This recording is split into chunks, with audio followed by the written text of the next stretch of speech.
Calinaog, Iloilo, a municipality of the Philippines, is known for rich cultural heritage, picturesque landscape, and of course, its mouth-watering delicacies.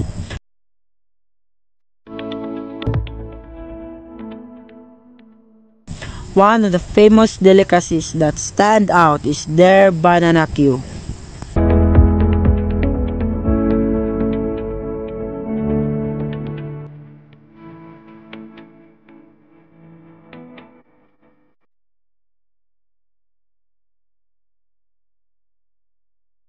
Banana queue is a popular Filipino snack street food and has managed to capture the heart of the both local and tourists alike.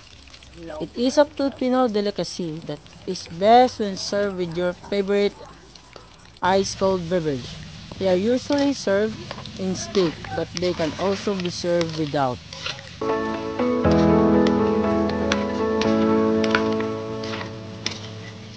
In Iloilo, banana Q is not just a snack, it's a tradition. It's a symbol of Ilonggo's love for sweet and simple pleasure.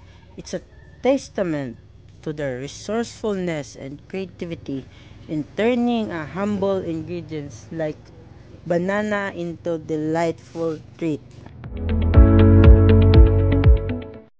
Banana Q is more than just a snack. It's a culinary representation of Ilonggo's rich culture and tradition. Wherever you are local or tourist, a bite of banana Q will surely make you feel at home.